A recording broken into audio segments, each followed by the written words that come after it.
Ok, bienvenue dans ce cours. Ce que nous allons essayer de faire aujourd'hui, c'est essayer d'explorer un peu quelques pistes de réflexion dans le business actuel, comment il faut aborder les choses, tout ce qui se passe actuellement dans le business, ce qui marche, ce qui ne marche pas, ce que vous devez faire, où vous devez mettre votre focus pour capter de la valeur économique, c'est-à-dire gagner de l'argent.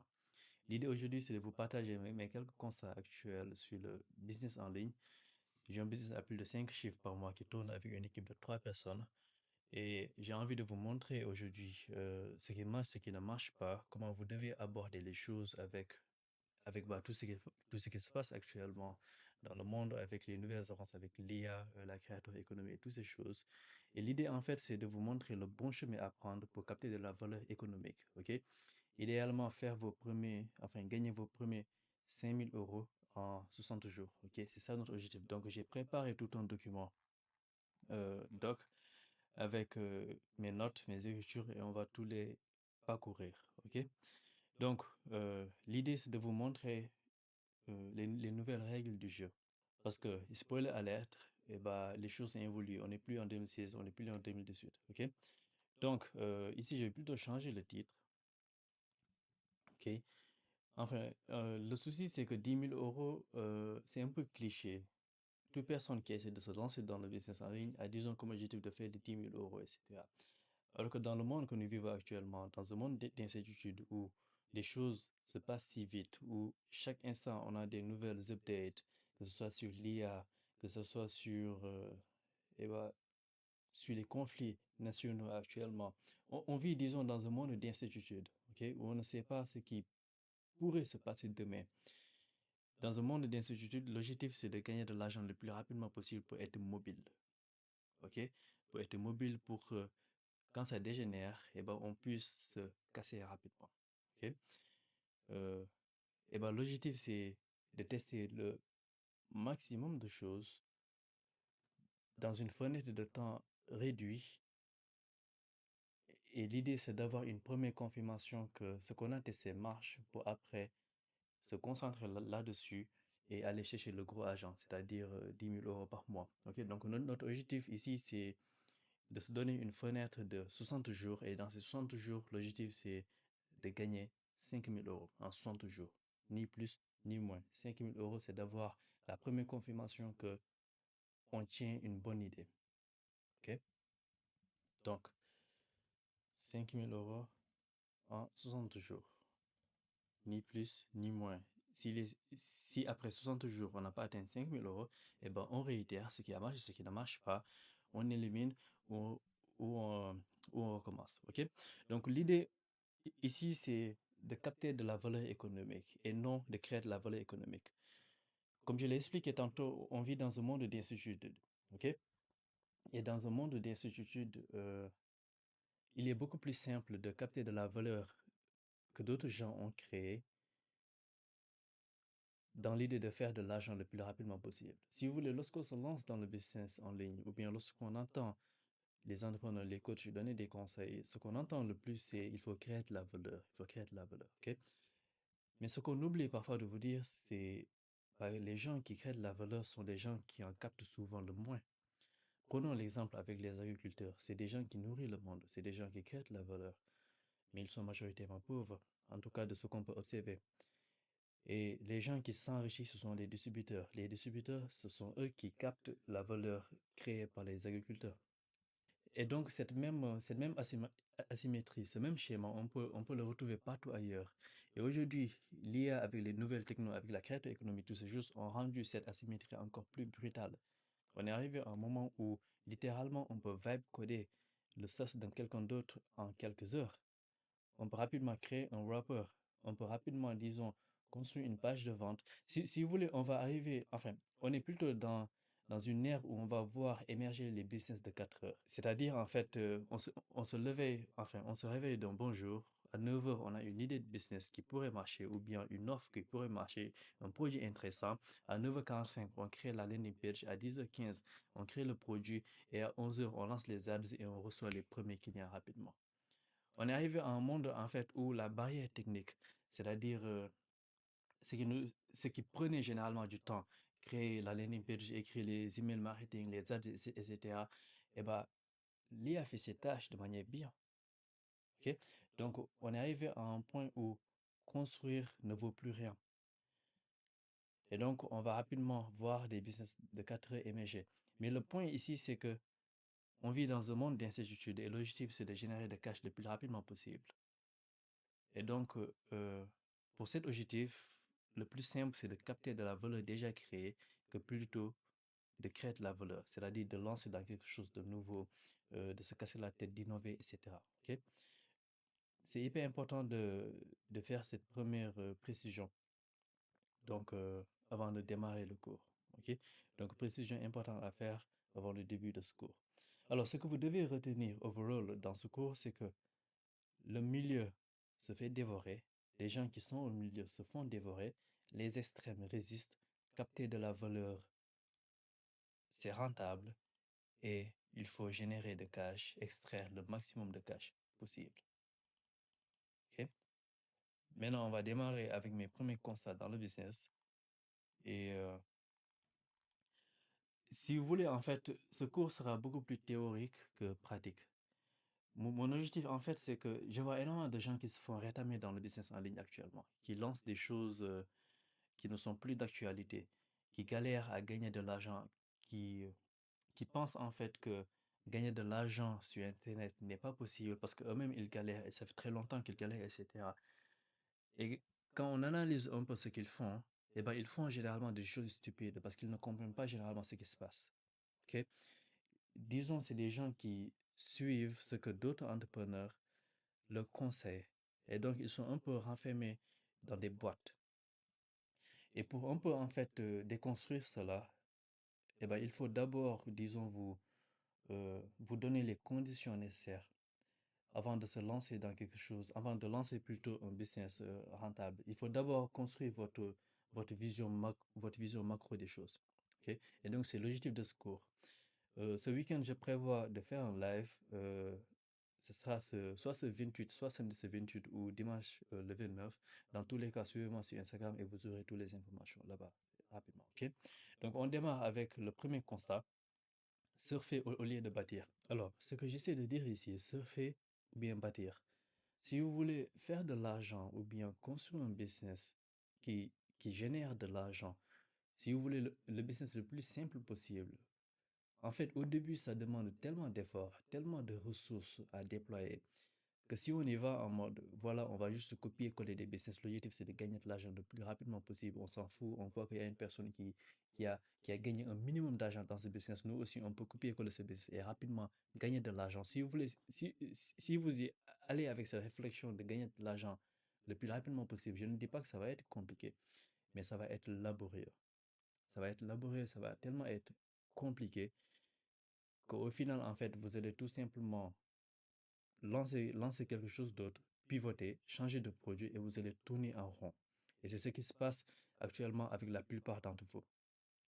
Donc, généralement, ça n'en vaut pas la peine. Et donc, là où il faut regarder, si vous voulez, c'est lorsque vous lancez un business ou bien vous construisez quelque chose, vous devez plutôt vous demander, est-ce que vous créez un produit pour vous ou bien pour le marché? Créer un produit pour soi, généralement, c'est quand on ressent qu'il y a une manque actuellement dans le marché, ok? Quand on a repéré une fonctionnalité d'un produit, un feature qui ne nous plaît pas, ok? On a un problème et on crée un produit pour assouvir nos propres besoins. Là, on a créé un produit pour nous. Et maintenant, créer un produit pour le marché, c'est quand on voit qu'il y a, disons, une part de pourcentage de marché qu'on peut gratter, qu'on peut essayer de prendre, ok? Quand on essaie de se positionner rapidement, de copier-coller un business en mode bourrin et essayer de sortir un minimum de capital, c'est quand on a lu, disons, un rapport sur un produit ou bien sur un marché et qu'on a cette idée de se positionner le plus rapidement possible dans ce marché. Et bien, généralement, de ce que je vois, c'est quand un projet est motivé par les circonstances, c'est-à-dire par ce qui se passe et non par les convictions, par un besoin réel, c'est souvent voué à l'échec. Et donc, selon moi, réussir un projet, elle tient plus en fait par la volonté que par les méthodes, les secrets et les études de marché. Selon moi, c'est hyper important à comprendre cela euh, dès le début quand on se lance, quand on a l'objectif, disons, de créer un business. C'est-à-dire, votre business a plus de chances de réussir si elle vient d'une conviction que, que des circonstances. Et, et, et- et genre, avec tout ce que j'ai dit au début, avec la barrière technique qui s'effondre, avec l'émergence des business de 4 heures, avec l'IA, disons, qui est en train de tout démocratiser, qui crée les landing pages, qui écrit les emails marketing, le texte de vente et toutes ces choses, on va, on est arrivé à un point où la barrière technique est en train de disparaître, construire ne vaut plus rien. Et donc, selon moi, il y a trois choses qui vont rester. La première, c'est de savoir, en fait, c'est d'avoir un peu une intuition de ce qui pourrait marcher, de quel produit pourrait marcher si on le met dans le marché, si on le commercialise, si on le market, c'est-à-dire le goût, savoir ce qui va résonner. En deuxième, c'est la stratégie, c'est-à-dire savoir diriger l'IA. Si vous voulez, l'IA est très bien pour faire du remplissage, pour effectuer des tâches. Mais généralement, si on le guide pas, si on lui donne pas disons, si on ne l'encadre pas, le contenu que l'IA va nous générer généralement est insipide, n'a pas de goût, n'a pas de sens en fait. C'est un peu vide, c'est vide de sens. Et donc, euh, une des choses qui ne disparaîtra pas, une des choses qui ne disparaîtra pas, c'est de savoir en fait où pointer la machine et aussi pouvoir mettre le produit devant les bons yeux, devant les gens qui en ont besoin. C'est après avoir construit le produit, ok, maintenant il faut le montrer aux gens. Il faut le mettre devant les bons profils. Et donc le goût, la stratégie et la distribution, c'est selon moi ce que vous devez chercher à masteriser. Après, dans ce cours, on va beaucoup plus rentrer dans la distribution et la stratégie, comment avoir tout cela. Le goût, c'est quelque chose d'hyper compliqué à enseigner. Si vous voulez essayer d'expliquer à quelqu'un c'est quoi le goût, comment en fait expliquer à quelqu'un le goût, c'est assez complexe. Mais bon, on va essayer de rentrer beaucoup plus en profondeur dans tout cela. Donc ça, c'est mon premier constat. Lancer un business, enfin créer un produit drivé par la volonté, que par les méthodes, que par les circonstances, que par les méthodes des études de marché, toutes ces choses. Un autre truc aussi à comprendre, c'est vous devez être conscient de votre époque. En fait, enfin, ce qui m'a forcé à un peu mettre ce constat, c'est que je vois énormément de gens qui lancent les mêmes choses. E-commerce, dropshipping, crypto, SMMA, agence. Et en fait, on dirait qu'il n'y a que ces business qui existent. Il y a que ces types de business qui existent. Et généralement, ce qui crée cela, c'est que la plupart d'entre vous, vous regardez un peu, vous écoutez les mêmes types de personnes, vous regardez les mêmes entrepreneurs et vous êtes un peu, disons, enfermés dans des boîtes. C'est que ces entrepreneurs sont généralement nichés dans dans des marchés, ok, plutôt dans des segments, e-commerce, SMMA, crypto, etc. Et donc, en fait, vous pensez qu'il n'y a que ces business qui existent pour gagner de l'argent. Et selon moi, en fait, c'est parce que vous n'êtes pas conscient de l'époque où on vit actuellement. Je veux dire, on n'est plus en 2018 ou en 2022, dans la période d'easy money. Ok? On n'est plus, en fait, dans la période où le dropshipping marche, le SMMA, euh, où on promettait énormément de choses et on délivrait moins. Généralement, enfin, si vous analysez un peu les gens qui parlaient des SMMA avant, où se trouve leur agence? Ils vendent tous des formations. Pourquoi? Eh ben, parce que le marché est immunisé.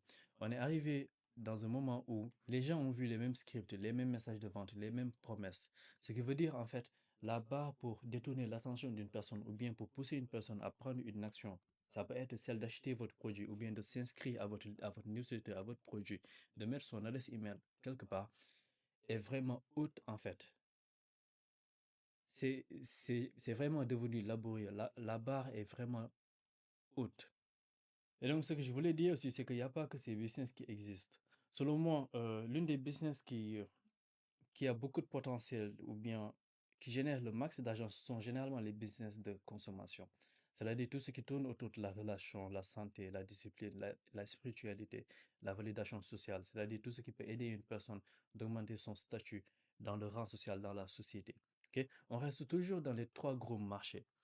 Les trois gros marchés qui font le plus d'argent, c'est le marché de la relation, la santé et l'argent. Après, il y a un marché segment et niche. Et l'idée aussi, c'est d'aller sur une niche. C'est que quand on attaque le marché de la relation, c'est de rentrer en profondeur, d'identifier le segment, de se positionner sur un segment et après sur une niche de ce segment. C'est pas logique de secours. On va plutôt voir cela dans le live business ce week-end. On va plutôt rentrer dans la pratique pour cela. Mais ces business ont plus de chances d'exploser. Et je tiens cette thèse parce que je pense sincèrement que on va arriver à un point, les gars, où la solitude va exploser. J'ai la conviction, en fait, que les gens vont être de plus en plus seuls. Et le constat est simple, en fait. On est de plus en plus scotché sur un écran. Je veux dire, tout se passe généralement là-dessus. On a toutes les informations sur notre téléphone. Nul besoin maintenant d'aller interagir socialement. Instagram est devenu une nouvelle plateforme de rencontre. L'IA est en train de nous rendre seuls. Le divertissement sera infini et généré par l'IA et l'humain va naturellement chercher le sens, le meaning. Ce qui sera rare, en fait, ce sont les moments qui requièrent notre présence physique avec d'autres humains. Ok. Et je pense quand même que c'est déjà arrivé. On commence à voir l'émergence des business de l'expérience. En fait, le truc, c'est que quand on a généralement ce genre d'arguments, euh, les gens sont un peu réticents. Les gens ont une certaine résistance euh, parce que non seulement ils pensent que ce n'est pas encore arrivé, parce qu'ils pensent que c'est utopique, et surtout, les gens s'en foutent généralement quand ça ne leur concerne pas. C'est comme le truc avec la cybercriminalité. C'est que les gens s'en foutent des attaques de piratage tant que en fait ça ne leur arrive pas. Tant que ça ne leur arrive pas. C'est qu'il y a plein de méthodes pour se protéger et les gens s'en foutent. Je veux dire, tant que leurs informations privées ne se retrouvent pas dans l'espace public. Ok. Et donc, on pense généralement que du jour au lendemain, on va se retrouver euh, à la paille parce que l'IA nous a remplacés. On pense qu'en fait, les choses vont se passer de manière binaire. Mais si on réfléchit bien, les amis, aucune révolution euh, ne s'est fait de manière binaire. Toute révolution se passe de manière progressive. Ce qui va se passer, c'est qu'on va de plus en plus être dépossédé de notre savoir productif et du jour au lendemain, on va utiliser des outils dont on ne sait même pas ce qui se passe à l'intérieur et qui vont effectuer la majorité de notre tâches et on va se rendre compte qu'on est remplaçable. Je veux dire, euh, l'ouvrier moyen dans la révolution industrielle, lui du jour au lendemain, on a installé des machines et tout ce qu'il faisait maintenant, c'est juste d'appuyer sur un bouton pour commander une machine qui fait la tâche dont lui, il faisait avant. C'est-à-dire, lui, avant, il utilisait la force de ses mains pour faire une action. Maintenant, tout ce qu'il fait maintenant, c'est d'appuyer sur des boutons pour commander une machine qui fait la tâche à sa place. Il ne sait pas comment fonctionne la machine ni ce qui se passe à l'intérieur. Mais les travailleurs intellectuels, eux, par contre, ils comprenaient comment la machine fonctionnait et ce qui se passait à l'intérieur, puisque c'est eux qui concevaient ces mêmes machines. Maintenant, on est arrivé à un point où ces mêmes travailleurs intellectuels qui sont appelés les cols blancs, c'est-à-dire les juristes, les comptables, les assistants, bref, les travailleurs intellectuels, eh ben, ils passent la majorité de leur temps, en tout cas, à utiliser l'IA, à prompter l'IA. Ils utilisent l'IA pour effectuer la majorité de leurs tâches. Ils ne savent pas, en fait, comment l'IA fonctionne et ce qui se passe à l'intérieur. Je veux dire, l'IA, c'est comme une sorte de boîte noire qu'on donne une requête et on obtient une réponse. Ce qui se passe à l'intérieur, on ne le sait pas. Et donc, petit à petit, en fait, on va se rendre compte qu'on est dépossédé de notre savoir productif et ça va s'étendre aux concepteurs, aux gestionnaires et aux décideurs. Et du jour au lendemain, on se rend compte que la majorité de notre tâche est faite par l'IA, qu'on ne sait pas ce qui se passe, qu'on ne maîtrise rien du tout, qu'on est remplaçable. Et c'est là, en fait, où commence la crise existentielle. Ok. Et c'est ce que j'essaie d'expliquer ici. Et en fait, ma thèse, pour revenir à ma thèse plutôt, c'est que les gens vont être de plus en plus seuls et les business d'expérience vont exploser.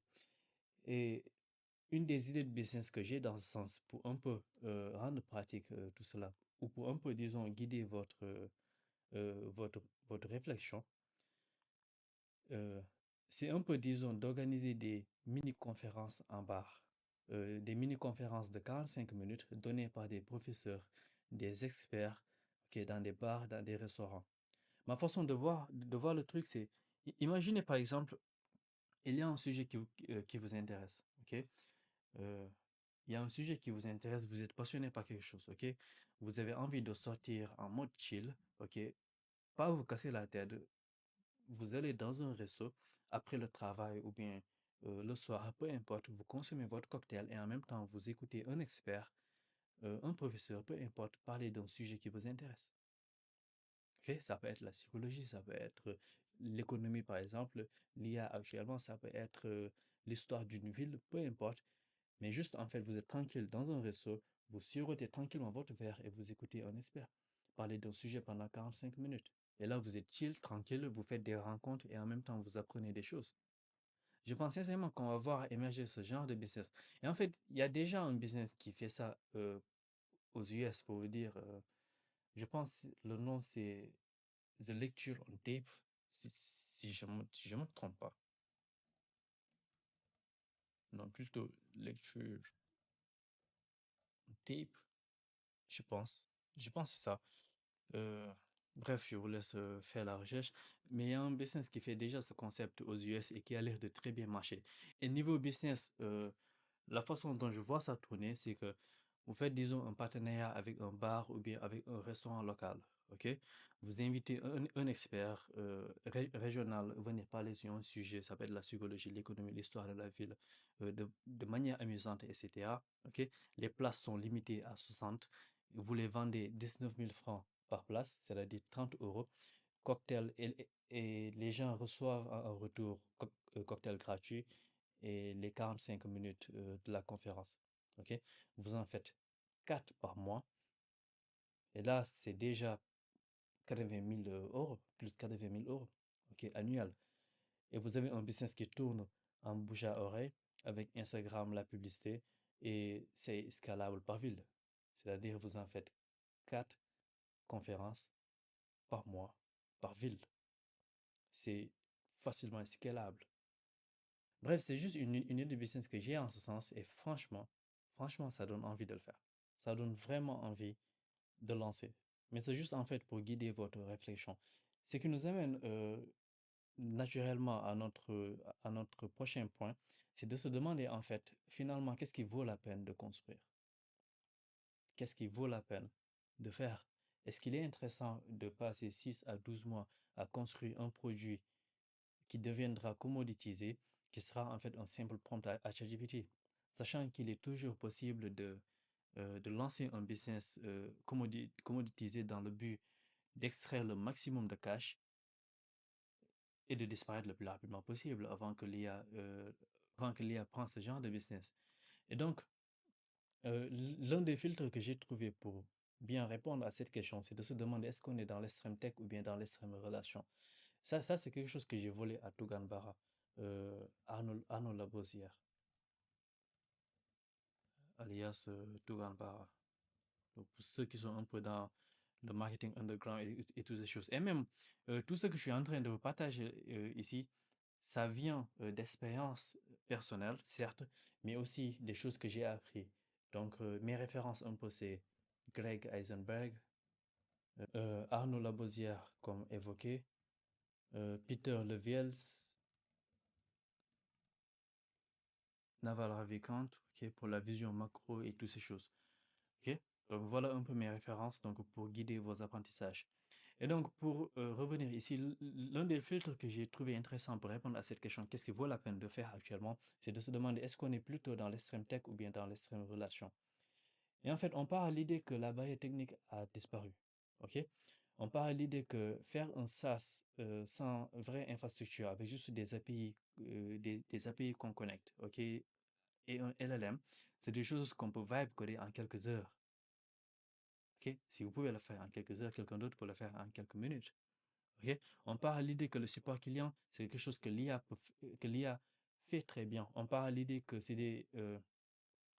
que l'IA génère très bien le contenu. Ok? Toutes ces choses, en fait, c'est des choses que l'IA fait très bien. L'IA produit du code classique, donc les développeurs juniors, c'est ciao. L'IA gère très bien le relationnel, le support client par email, WhatsApp. Elle tient très bien une conversation qu'on ne va pas discerner si c'est un humain qui est derrière ou pas. Et toutes ces tâches, en fait, si on regarde bien, c'est des tâches moyennes. Ok, c'est des tâches qui sont reproductibles. Je veux dire, connecter des API, créer un landing page, un tunnel de vente, tout ça, ce sont des patterns. Ce sont des patterns qui sont reproductibles, c'est-à-dire ce sont des tâches qu'on peut templatiser, donner à l'IA, et il va très bien faire ces tâches. Donc, c'est des choses qui sont commoditisables. Et ce qui est commoditisable, eh ben, vaut zéro à terme. Au-delà de tout ça, bien sûr, on a un autre niveau que l'IA n'a pas encore atteint. Par exemple, au-delà de simplement générer un code classique, ce que font les devs juniors, eh ben, il y a les développeurs seniors qui, eux, par exemple, ont une vraie expérience technique, ont connu de vraies situations. Okay, ils savent faire des choses que l'IA ne peut pas encore faire. Donc, ce qui veut dire généralement que euh, être dans la moyenne, c'est être dans le milieu, et le milieu, euh, c'est la zone de mort. OK? Et après, on a l'extrême tech. Alors, ici, c'est simple. Vous voyez les outils comme Stripe, Cloudflare. C'est des outils en fait qui ont une complexité systémique. C'est des années d'expérience, c'est des années de développement. Ils sont conformes dans plus de 40 pays. L'IA peut implémenter Stripe, mais ne peut pas vibe coder Stripe, par exemple. Ok. Ici, par exemple, le mode de ces outils, c'est-à-dire leur avantage concurrentiel, c'est la profondeur. Ok. C'est quelque chose que l'IA ne peut pas remplacer. Et à côté, en fait, on a l'extrême relation. L'extrême relation, c'est des relations soutenues, durables entre une audience et un gros ou bien une marque.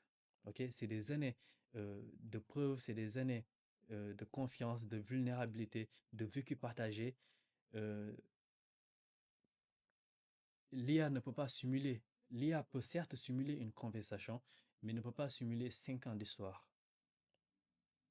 entre une audience et un gourou ou bien une marque. Ici, le mot, l'avantage concurrentiel, c'est le temps. Et en fait, ce qu'on peut en déduire, c'est que le milieu se fait dévorer. Être dans le milieu, c'est la zone de mort. Et les extrêmes, l'extrême tech ou l'extrême relation, eh ben, ce sont des choses qui résistent. Ok. Donc, soit on construit quelque chose de si profond qu'on ne peut pas remplacer, ou bien quelque chose de si proche que personne ne peut simuler. Mais le milieu, c'est la zone de mort. Mais il faut comprendre aussi que le milieu est viable à court terme. Si on a l'objectif, par exemple, de générer de l'argent le plus rapidement possible, ok? Donc, le milieu est viable si l'objectif est d'extraire le maximum de cash possible, ok? Donc, extrême tech, extrême relation. Soit on construit quelque chose de profond, ou bien soit on construit quelque chose de proche. Le milieu, c'est la zone de mort, mais c'est quand même viable pour l'instant. Et l'objectif, c'est d'extraire le max de cash possible. Ok. Si vous êtes quelque chose, si vous êtes actuellement dans un produit qui n'est pas dans les extrêmes, et bien partez à l'idée que l'IA prendra votre place, prendra votre produit et extrait le maximum de cash possible avant que ça ne soit trop tard. Ok. Constat numéro 3, c'est soyez assez bon. Alors, et en fait, vous devez comprendre que le but du jeu, c'est d'être assez bon dans ce qu'on fait. C'est bien de venir avec l'optique de gagner de l'argent rapidement, de faire un braquage et de partir avec le max de cash possible. Mais quand on comprend en fait que les méthodes, les secrets sont là en fait pour vous faire acheter des formations, pour vendre des formations, les secrets sont voués à disparaître et les méthodes sont éphémères et sont vouées à être remplacées. Et la chance, eh ben, vous ne pouvez pas compter sur ça pour vivre dignement. Et quand tu comprends ça, en fait, tu comprends qu'il faut vraiment bosser et qu'il faut maîtriser son caractère, comme on dit. Et ça, c'est le meilleur raccourci. Maintenant, sur quoi bosser? Qu'est-ce qu'il faut faire concrètement? Eh bien, actuellement, dans un monde d'incertitude, où tout se passe vite, où on doit constamment s'adapter, l'une des meilleures choses que vous pouvez faire, l'une des meilleures compétences que vous pouvez développer là actuellement, c'est votre vitesse d'apprentissage. Donc le meilleur edge que vous pouvez avoir là actuellement, c'est la vitesse d'apprentissage. Et en fait, vous devez comprendre que, vous voyez, dans un business, peu importe les business que vous prenez, les principes restent les mêmes. Les principes sont fixes. Je veux dire, dans un business, vous avez l'acquisition, la conversion, la vente, et vous avez les biais cognitifs pour influencer les gens. Vous avez ces quatre choses, ok, dans un business. Tout ça, ce sont des choses qui ne changeront pas, ce sont des choses qui ne changent pas. Peu importe le business que vous décidez de lancer, infoproduit, e-commerce, peu importe, vous avez l'acquisition de trafic, la conversion sur votre site et la vente, qui se passe sur votre site ou bien en closing.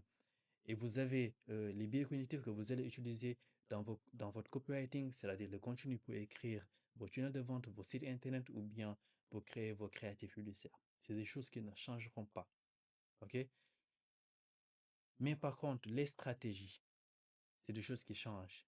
Les technos, ce sont des choses qui changent. Le monde change si vite qu'il faut être véloce, qu'il faut être rapide. Et donc, ce qui est intéressant pour moi, c'est de se demander à quel point on peut apprendre le plus rapidement possible quelque chose que les gens ne savent pas encore. L'IA, par exemple, c'est quelque chose selon moi qui est tellement intéressant que ça ne risque de ne pas s'en aller. Ok. Donc, maîtriser l'IA, c'est-à-dire savoir prompter, savoir utiliser l'IA, c'est-à-dire obtenir de l'IA ce que les autres ne pourront pas. Quand on sait que entre deux prompts, entre deux requêtes qu'on donne à l'IA, on peut avoir deux types de réponses différents. C'est l'une des skills, l'une des compétences du moment à absolument avoir. Je ne dis pas en fait qu'il y a un niveau où vous allez être, où vous pourrez dire que maintenant vous maîtrisez l'IA, etc. Ce que je sais en fait, c'est en fonction de comment je parle à ChatGPT ou bien à Claude ou bien à Grok, peu importe, et ben les réponses sont différentes. Et la qualité aussi est différente. Ok, donc savoir parler à l'IA, c'est-à-dire obtenir de l'IA ce que les autres ne pourront pas, hyper important. Il y a aussi le fait de maîtriser les use cases, les études de cas de l'IA, comme par exemple créer des avatars IA pour marketer votre produit. Quand on voit actuellement sur TikTok, sur Instagram, ou bien même dans les publicités, la plupart des ads sont générés par l'IA. C'est un levier hyper intéressant à avoir, mais encore, il faut bien le faire. Ok. Donc, créer des avatars IA et aussi leverager l'IA pour écrire des textes copywriting. Ok. Il y a aussi les use cases business. Ça, on va le voir de ce côté-là.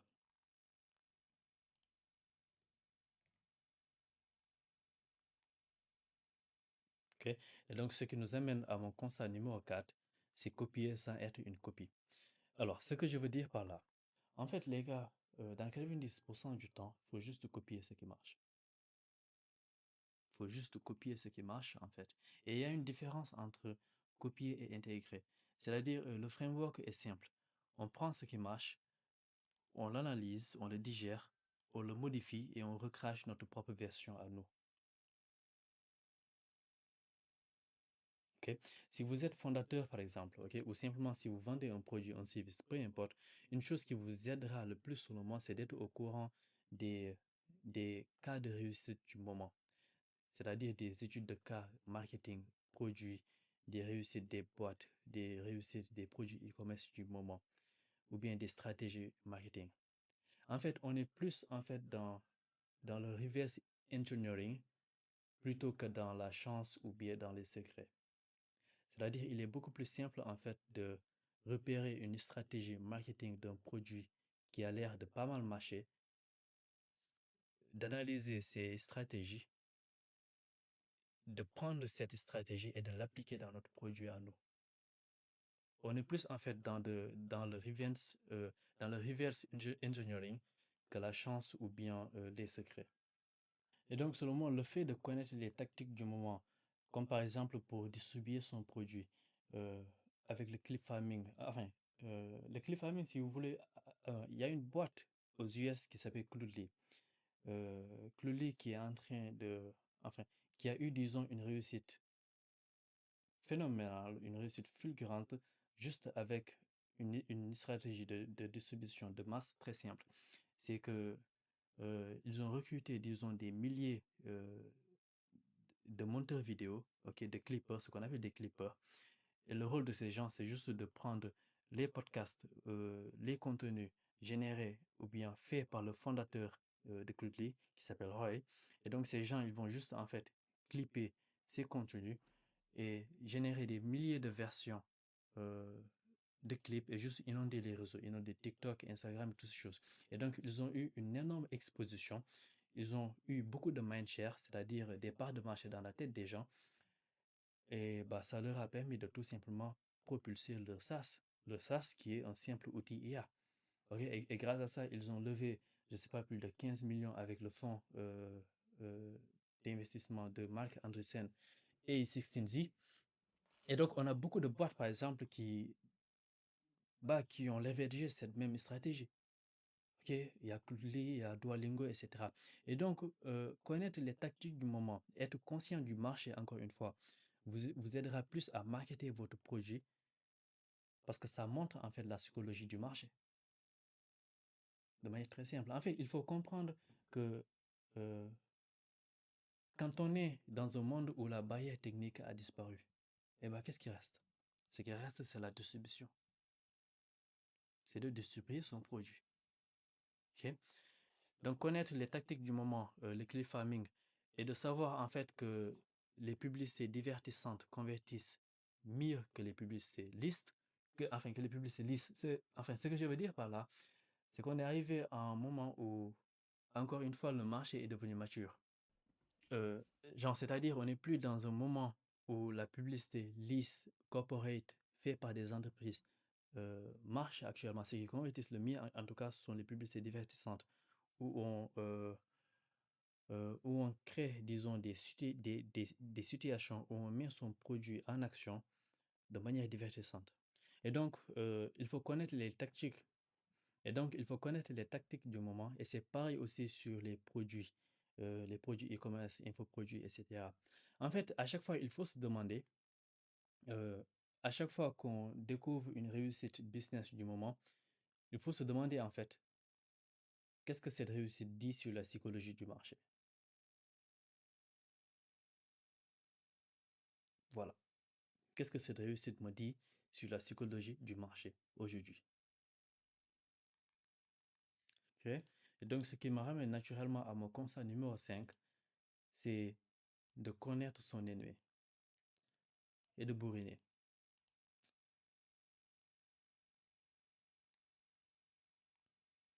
En fait, ce que j'ai remarqué, que ce soit dans mes accompagnements, avec le nombre de business que j'ai accompagnés ou bien les business que j'ai lancés, dans la plupart des cas, les amis, c'est soit on n'a pas le bon produit, on a une mauvaise offre, c'est-à-dire on ne sait pas comment résoudre un problème de valeur, ou bien soit personne ne nous connaît, c'est-à-dire on communique moins. Le business peut être résumé à ça. Si vous ne faites pas d'argent actuellement dans votre business, c'est soit vous n'avez pas le bon produit, ou bien vous avez une mauvaise offre, ou bien soit personne ne vous connaît. Genre 90% du business peut être résumé à ça. Et donc, une des choses que vous devez euh, retenir dans ce cours, c'est non seulement, un, les principes restent la même, vous devez être bon dans ce que vous faites. C'est soit vous vendez un mauvais produit, une mauvaise offre, personne ne vous connaît. Et surtout, surtout les amis, la culture du bourrin gagne toujours. C'est-à-dire savoir mettre en pause son cerveau et juste exécuter en mode bam bam bam bam bam bam, bam, genre on achève les tâches, même avec l'IA là actuellement, et ben c'est ce qui gagne toujours. La culture du bourrin, les amis, l'emporte toujours. Et en fait, et même dans un monde où la barrière technique a disparu, où littéralement, en fait, on va voir émerger des business de 4 heures, où l'IA, en fait, va tellement compresser le temps, on est toujours en compétition avec les personnes, avec l'humain. OK? Et la seule manière, en fait, de gagner dans ce genre de compétition, c'est de faire plus que la personne qui est devant nous. C'est de faire plus. C'est tout. En fait, il faut juste faire plus que le suivant et prendre sa place et avancer. Rappelez-vous, les amis, rappelez-vous d'une chose très simple. Il y a des gens qui viennent de découvrir qu'ils peuvent recevoir des emails sur leur téléphone. Quelque part dans le monde actuellement, il y a des gens qui viennent de découvrir qu'ils peuvent recevoir des emails sur leur téléphone. Rappelez-vous. Et rappelez-vous, les amis, d'une chose très simple. On vit dans une ère d'incertitude. On va voir émerger des business de 4 heures. La barrière technique est en train de s'effondrer. L'IA va, l'IA est là pour notre place à nous tous. Ok? On va de plus en plus utiliser des outils dont on ne sait même pas ce qui se passe à l'intérieur. On va être dépossédé de notre savoir productif. Donc, il est de plus en plus nécessaire, en fait, d'être mobile. Pour être mobile, il faut générer du cash le plus rapidement possible et pouvoir déguerpir quand les choses dégénèrent. Ok? Si là, actuellement, vous n'avez pas la pression, les amis, de sincèrement vous enfermer et de travailler, eh bien, rappelez-vous que quelque part dans le monde, en Inde, rappelez-vous qu'il y a Shran, ok, qui a les mêmes accès que vous sur Internet, qui a les mêmes techno, votre téléphone, votre ordinateur, qui a accès à l'IA, ok, et qui a plus faim que vous, et qui est là pour prendre votre place. Ok? Votre ennemi, les amis, c'est Shran. Et Shran, il est là pour vous. Ok? Il est là pour vous. Et Shran, il va bourriner, il va faire plus que vous, il va prendre votre place. Voilà, donc on se dit à samedi ou dimanche pour le live. De toute façon, suivez-moi sur Instagram et on fera un très bon live business beaucoup plus pratique. Voilà.